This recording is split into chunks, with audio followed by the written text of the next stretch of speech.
그리스도인에게 보내는 편지. 제가 이 제목 앞에 사실은 다른 말이 있었어요. 근데 좀 긴 듯한 느낌도 들고 했지만 그거를 먼저 말씀을 드릴게요. 그리스도인에게 보내는 편지가 아닌 명목상 그리스도인에게 보내는 편지로 제목을 사실은 잡았습니다. 이름뿐인 그리스도인들에게 보내는 편지. 하나님께서 우리 공동체를 향해서 또 믿는 자들을 향해서 하나님께서 편지를 쓰신다면 어떤 내용의 편지를 쓰실까?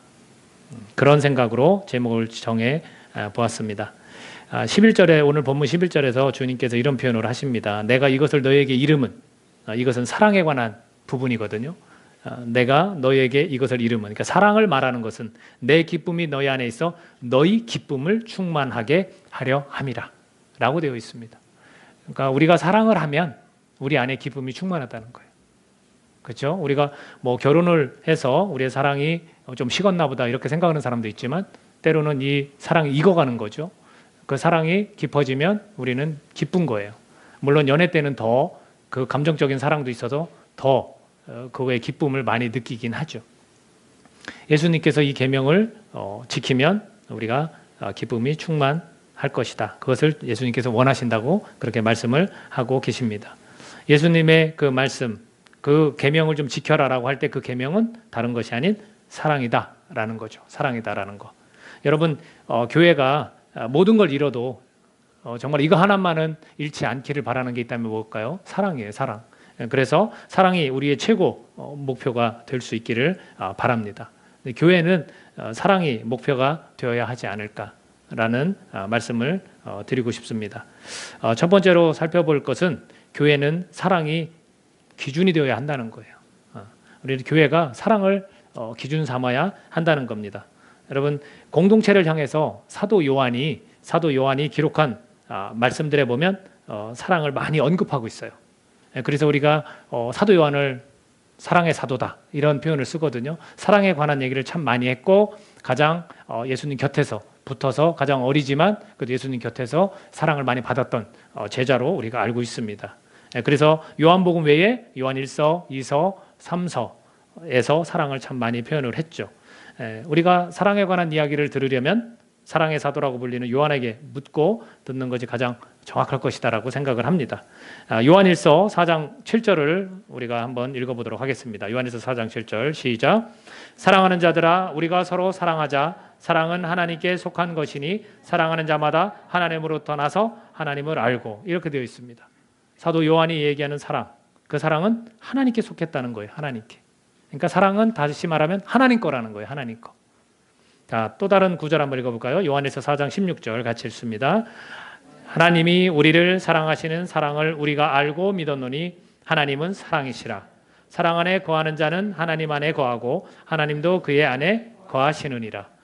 사랑의 유무의 관계에 따라서 하나님이 있고 없고 라고 이야기하는 거예요. 내가 사랑이 있다면 하나님이 나와 함께 하시는 거고 내가 사랑이 없다면 하나님은 나와 함께 하시지 않는다. 그래서 하나님은 사랑이시라. 사랑은 그리고 하나님께 속한 것이다.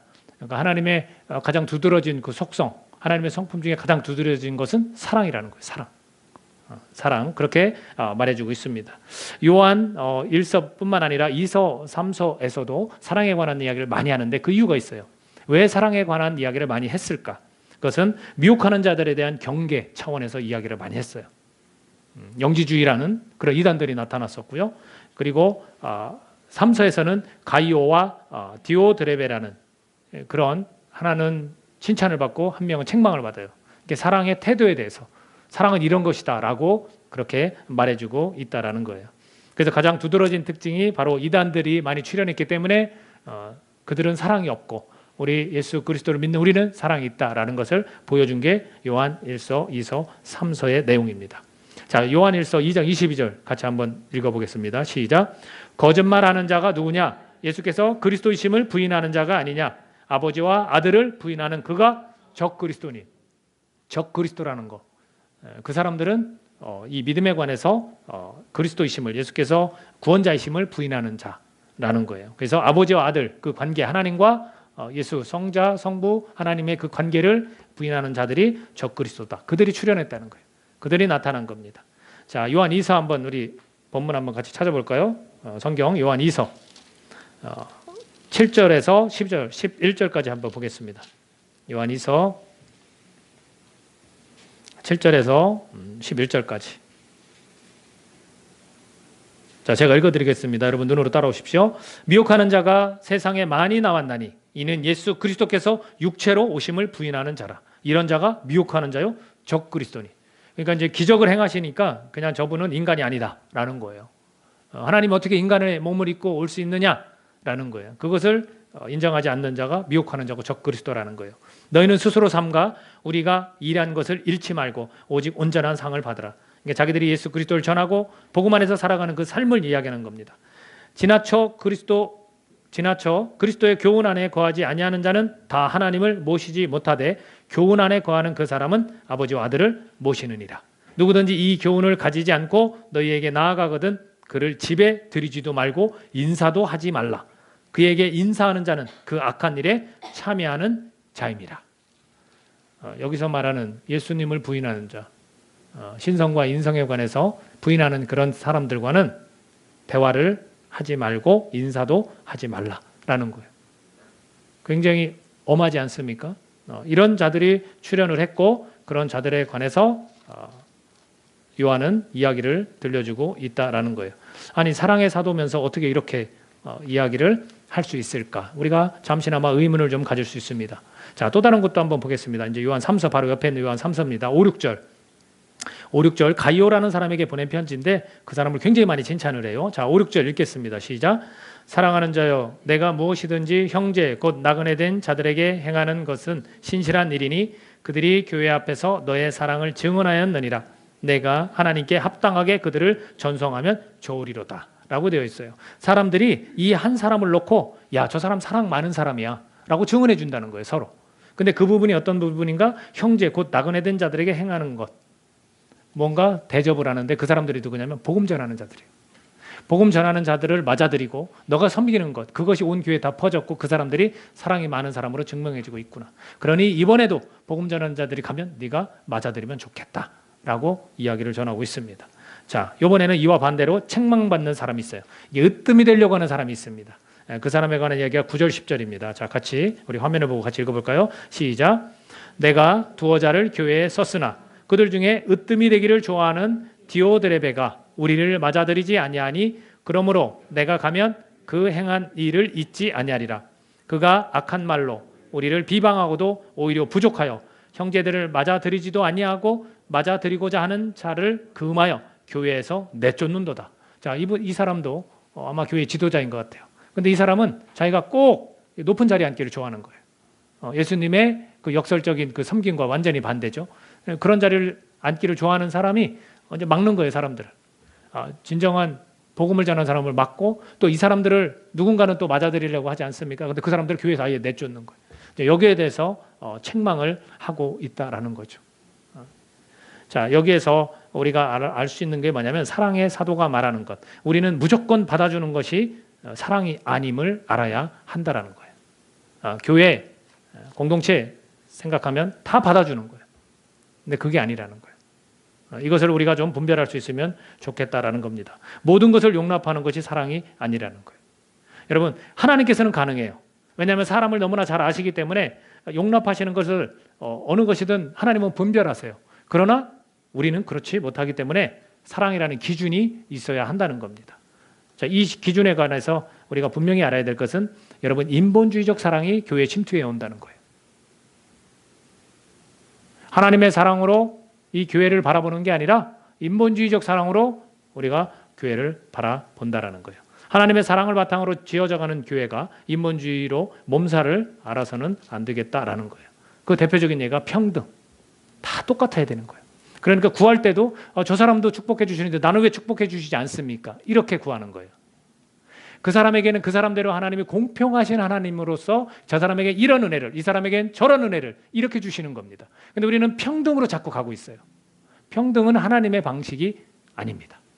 제가 항상 말씀드리지만 어떤 사람은 물질이 많을 수도 있어요. 어떤 사람은 가난하지만 하나님의 사역을 멋지게 감당하면서 또 어떤 사람은 몸이 아플 수도 있고 어떤 사람은 또 일찍 암에 걸려서 죽을 수도 있어요. 근데 그런 사람들이 하나님을 섬기는 그 사람들의 고백을 들어보면 어떻습니까? 하나님이 자기를 통해서 영광 받으셨다라고 고백을 하는 거예요. 아, 불공평하다. 나만 왜 먼저 데려가시나? 이러지 않는다는 거예요. 근데 대부분 우리는 교회가 평등한 것처럼. 그러니까 예를 들어서 저 사람한테 대하는 것을 이 사람한테도 똑같이 대해야 된다. 이렇게 이야기를 하는 거예요. 그렇지 않습니다. 우리가 이것을 조심해야 됩니다. 또 약자에 대한 지나친 옹호가 있습니다. 약자라면 무조건 교회는 돌봐야 된다. 그렇지 않아요. 억지로 잡아 끌어서 그 사람을 돌보는 게 아니에요. 복음을 전하는 예수님의 제자들은 네 복음을 받아들이지 않으면 거기에서 먼지를 털어버리라고 예수님은 말씀하셨어요. 거기에서 구걸하지 말라고 그랬어요. 여러분, 복음을 가지고 구걸하면 안 되는 겁니다. 우리가 약자라고 해서 무조건 가서 감싸 안아야 되는 게 아니라 사모하는 마음으로 다가오는 자, 정말 약자면서 외롭고 소외된 자지만 예수님께서 네 믿음이 너를 구원했다라고 말씀하실 때 다 사모함으로 온 자들이에요. 그냥 길거리에서 너부러져서 예수님께 오지 못하는 자들을 예수님이 다 가서 치료해 준 게 아니에요. 우리가 이것을 알아야 돼요. 교회라고 해서 무조건 약자 편에 서는 게 정답이 아니라는 거예요. 근데 우리는 이걸 다 사랑으로 알고 있어요. 그러니까 교회를 바라보고 사랑이 없다라고 우리가 말할 수밖에 없는 거예요. 자, 여기에서 요한 2서와 요한 3서에서 요한 1서에서 이렇게 이단들을 향해서 경계하면서 사랑을 말해줬는데, 이걸 통해서 우리가 알 수 있는 그 사랑의 기준이 뭐냐면, 여러분, 조언도 해줘야 되고 위로도 해줘야 돼요. 격려도 해줘야 되고 충고도 해줘야 돼요. 근데 잘 들어보십시오, 여러분. 교회 공동체에서 조언, 충고, 책망을 하면 무조건 그 교회는 사랑이 없다라고 치부해버립니다. 그죠? 무조건 위로밖에 원해요. 맞습니다. 그러나 사랑이라는 것은 이것이 같이 가야 된다는 것을 보여주는 거예요. 여러분, 이단들에 대해서 우리가 감싸야죠. 이단들에 대해서 예수님이 그를 위해서도 죽으셨으니까 우리가 그들을 맞아들여야 되죠. 맞습니까? 여러분, 혼돈하시면 안 돼요. 이 교회에 관해서 이야기할 때 출교하는 부분도 이야기를 합니다. 정말 협조하지 않고 정말 계속해서 교회를 흐트르는 그런 자들에 대해서 찾아가서 번면을 합니다. 자, 또 찾아갑니다. 교회 지도자들과 함께 또 찾아갑니다. 그렇게 여러 번 찾아가서 듣지 않으면 어떻게 하냐면 출교하라고 그래요. 우리가 그런 것이 사랑인 거지, 그냥 무조건 다 수용하고 무조건 다 받아주는 거, 무조건 다 이해하는 거, 이것이 사랑이 아니라는 거예요. 그래서 우리가 이 인본주의가 자꾸 우리 이 교회 안에 들어오는 것을 우리가 경계해야 된다는 겁니다. 이런 기준을 가지고 우리가 서로를 섬겨야 하는 겁니다. 그래서 사랑은 때로는 단호한 태도를 취하는 것이 될 수 있다라는 거예요. 그러니까 우리 교회도 역시 이 사랑을 가지고 우리가 기준을 삼아야 한다는 겁니다. 두 번째는 뭐냐면, 교회는요, 서로 사랑해야 한다는 거예요. 교회는 서로 사랑해야 된다는 겁니다. 저는 수도 없이 많이 이런 말을 들었습니다. 교회가 사랑이 없다. 그래서 교회를 안 나간다는 분들이 제일 먼저 하는 얘기가 그거예요. 교회가 사랑이 없어. 교회가 사랑이 없다. 사랑에 대한 그 오해 때문인 듯 합니다. 사랑은, 사람들이 그렇게 말하는 사랑은 딱 두 가지예요. 받는 사랑, 주는 사랑. 자기가 사랑을 받지 못했기 때문에 사랑이 없다는 거고요. 주지 않기 때문에 사랑이 없다라는 거예요. 이해되시죠? 이 사랑을 많이 얘기해요. 사랑을 많이 주었다. 사랑을 많이 받았다. 그래서 이 두 가지가 안 되면 교회는 사랑이 없다. 이렇게 하는 거예요. 근데 주님께서 뭐라고 말씀하십니까? 아닙니다. 서로 사랑해야 한다라고 말씀하신 거예요. 서로. 서로가 뭐예요? 쌍방. 서로 사랑해야 되는 거예요. 이 부분을 우리가 많이 오해하고 있는 것 같아요. 우리는 절대적인 사랑을 받았어요. 이 절대적인 사랑은 누구만 갖고 있냐면 하나님만 갖고 있어요. 자, 이 두 분이 여기 계시는데 한 사람은 사랑이 없어. 그래서 이 사람을 품고 사랑하고 싶어. 자, 그럼 이 사람은 사랑을 주지 않는데 이 사람은 절대적인 사랑으로 계속 사랑할 수 있을까요? 사람은 지쳐요. 근데 하나님은 그러시잖아요. 이 절대적인 사랑은 하나님만 갖고 있는데 헌신적 사랑, 무조건적인 사랑. 그것을 하나님이 갖고 계시다. 하나님만이 하실 수 있는 사랑을 우리가 받은 겁니다. 자, 요한 1서 4장 10절 같이 읽어보겠습니다. 요한일서 4장 10절 시작. 사랑은 여기 있으니 우리가 하나님을 사랑한 것이 아니요 하나님은 우리를 사랑하사 우리 죄를 속하기 위하여 화목제물로 그 아들을 보내셨습니다. 아멘. 우리가 사랑이 있는 줄 알지만 우리가 사랑할 수 없어요. 하나님이 먼저 우리를 사랑하셨다. 너희가 나를 사랑한 것이 아니라 내가 너희를 먼저 사랑했다. 그래서 절대적인 사랑으로 우리를 품어주신 거예요. 우리는 이 하나님의 절대적인 사랑을 받은 존재라는 겁니다. 우리가 읽은 이 본문 13절에서 뭐라고 되어 있냐면 예수님 이런 말씀하세요. 사람이 친구를 위하여 자기 목숨을 버리면 야, 이보다 더 큰 사랑이 없어. 친구를 위해서 목숨을 버리면. 그 일을 말씀하시지만 실제로 누가 먼저 하셨냐면 예수님 하신 거예요. 그리고 우리 사람들은 그 이야기를 듣고 그래 나도 친구를 위해서 목숨을 버릴 수 있을까? 한번 생각해 보세요. 우리가 하나님처럼 그런 사랑을 할 수 있을까요? 있을 수는 있어요. 그런 경우들이 있으니까. 그러나 대부분은 그렇지 못하다는 거예요. 이건 보편적인 게 아니에요. 이 자리에 있는 저와 여러분들도 혹시 옆에 계신 동역자를 위해서 목숨을 버릴 수 있으신가요? 자, 얼굴을 한번 보세요. 네가 나를 위해 목숨을 버릴 수 있을까? 아니면 내가 너를 위해서 목숨을 버릴 수 있을까? 그저 웃지요. 쉽지 않죠? 네? 쉽지 않아요. 쉽지 않습니다. 우리는 하나님의 그 절대적인 사랑을 받아서 사랑을 하는 존재들이에요. 그 사랑을 본받고 그 사랑 받았기 때문에 그게 너무나 감사하고 그것이 너무나 큰 은혜여서 나도 그런 사랑을 나눠야지. 이렇게 되는 것 뿐이에요. 거기에 은혜가 더 있으면 정말 목숨까지도 바칠 수 있겠죠. 근데 그것이 우리에게서 나온 게 아니라는 사실입니다. 서로 사랑하라는 그 계명에서 서로의 의미는 쌍방이 함께한다는 뜻이지 않습니까? 여러분, 공동체가 혼자만의 사랑으로 계명을 지키는 것이 아니에요. 서로 간에 그 하나님의 그 절대적인 사랑을 경험한 상태에서의 사랑인 거예요. 그래서 소통과 공감이 있어요. 절대적인 사랑을 다 받았어. 그러면 저기에 있는 우리 지체도 절대적인 사랑을 받았어. 그럼 공감을 하는 거예요. 소통을 하는. 그때 서로 사랑할 수 있는 거예요. 주기만을 말하고 또 받기만을 말하는 사랑은 예수님의 가르침과 거리가 먼 거예요. 그러니까 그것은 어떠면 우리가 정한 사랑인 거예요. 그 사람들이 교회에 안 나오는 것은 이 절대적인 사랑을 경험하지 못했기 때문에 그러는 거예요. 그러니까 인간적인 마음으로 자꾸 그런 사랑을 받고 싶고 그런 사랑을 줘야 된다고 생각해서 교회가 사랑이 없다라고 말하는 겁니다. 여러분, 서로 사랑하라는 그 말씀과 다른 차원에서의 사랑이 있어요.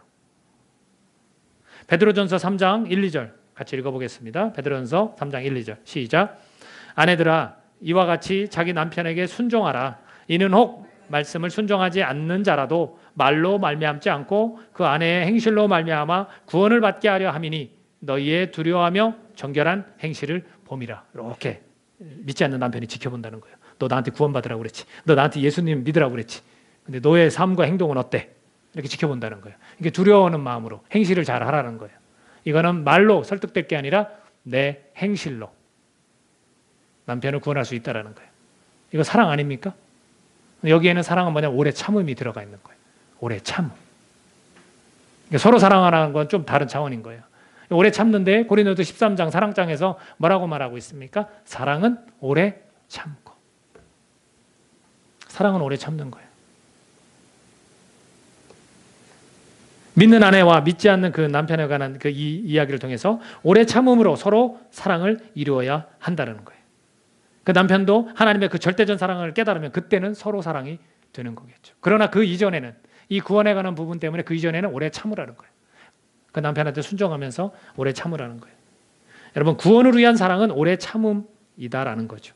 여러분, 교회에서 구원을 보기 위해서는 오래 참음으로 사랑을 해야 돼요. 만약 우리 교회 안에 구원받지 못한 영혼이 있다? 그럼 우리 오래 참아야 돼요. 저 사람이 구원받을 때까지 정말 우리가 같이 기도해주고 같이 격려해주고 진리의 말씀을 깨우쳐주고 전하고 그래야 되는 겁니다. 그런 중에 그 사람이 깨달았어. 거듭났어. 그러면 서로 사랑을 해야 되는 겁니다. 우리가 서로 사랑하라는 그 계명을 그때서야 같이 우리가 함께 지켜갈 수 있다라는 거죠. 여러분, 우리 서로 사랑합시다. 예수님을 믿고 받아들인 우리는 이 계명 서로 사랑해야 되는 거예요. 항상 이렇게 둘 다 믿는데 이 사람은 사랑하고 이 사람은 사랑 않고 이게 아니에요. 그게 안 되는 거예요. 성립이 안 되는 거예요. 서로 사랑해야 되는 겁니다. 하나님의 그 절대적인 사랑을 받았으니 그 사랑을 힘입어서 우리가 서로 사랑하는 것, 그것이 교회입니다. 자, 마지막 세 번째는 교회의 삶의 열매는 사랑이어야 한다는 거예요. 우리들의 삶의 열매가 사랑이기를 바랍니다.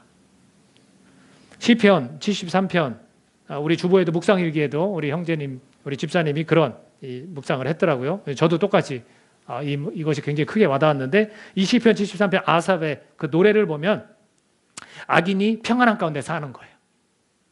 그리고 재물도 더 불어나고 막 이러는 걸 보는 거예요. 그리고 하나님을 비아냥거려도 잘 사는 거예요. 그냥 아무 탈 없이. 그리고 오만한 자를 막 질투하는 거예요. 그런 내용이에요. 그러면서 나는 깨끗한 손과 마음을 지녔어요. 근데도 나한테 계속 어려운 일들만 생겨? 내가 재난을 당해? 야, 내 삶이 이거 헛된 삶이 아닐까? 이렇게 고백을 하는 거예요. 그렇게 생각을 했지만 이제 하나님의 성소에 딱 들어가요. 하나님의 성소에 딱 들어갈 때 악인들의 마지막을 깨달았다라고 고백을 합니다. 잘못된 나의 생각을 뉘우치고 고백을 하는 거예요. 내가 어리석었다 라고 고백을 하는 겁니다. 자, 그 고백을 한번 같이 우리 읽어볼까요? 자, 24절 같이 읽습니다. 시작.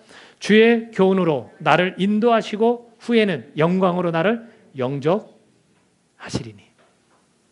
이렇게 고백을 합니다. 자, 26절 또 읽습니다. 시작. 내 육체와 마음은 쇠약하나 하나님은 내 마음의 반석이시요 영원한 분깃이시라. 자, 28절 고백합니다. 시작. 하나님께 가까이 함이 내게 복이라. 내가 주 여호와를 나의 피난처로 삼아 주의 모든 행적을 전파하리이다. 아멘. 이게 다 누구에게나 일어날 수 있는, 그리스도인들에게 일어날 수 있는 그런 일인 것 같아요. 여러분, 끝내 어떻게 고백하냐면 하나님만이 복이더라. 나에게 있어서는 하나님만이 복이다. 다른 거 필요 없다. 사랑이신 그 하나님 자체가 복이다 라는 거예요. 여기서 이 복이 뭘까? 저는 이 사랑하심이에요. 우리를 사랑하심, 그것이 복인 것 같아요. 다른 복들도 있겠지만 제가 주목한 것은 하나님은 사랑이시니까 그 하나님의 나에게 주신 복은 사랑하신 거예요. 나를. 그 절대적인 사랑으로 나를 품으신 거예요. 그 복이 사랑 주심 아니겠는가? 절대적인 이 사랑으로 구원하셨고 또 영원한 생명을 허락하셨다라는 거예요. 나는 그 은혜를 받은 사람인 거예요. 한국 초기 선교사 중에 사무엘 무어라는 사람이 있습니다. 모삼열.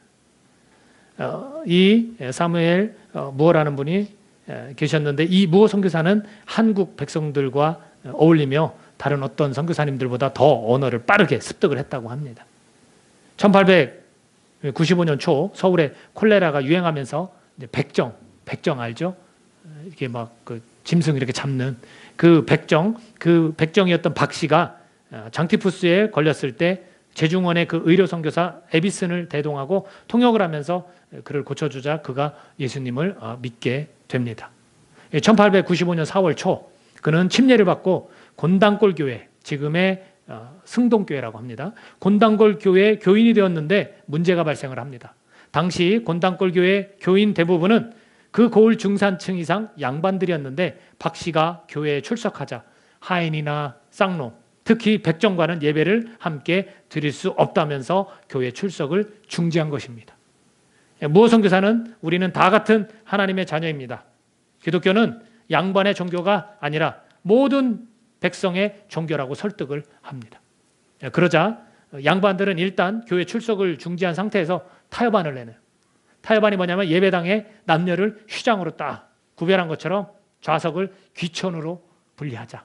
귀한 좌석, 천한 좌석으로 딱 분리를 하자고 제안을 합니다. 그러나 무어 선교사는 하나님 앞에 양반과 백정은 구별되지 않는다며 이 모든 양반들의 요청을 거절을 합니다.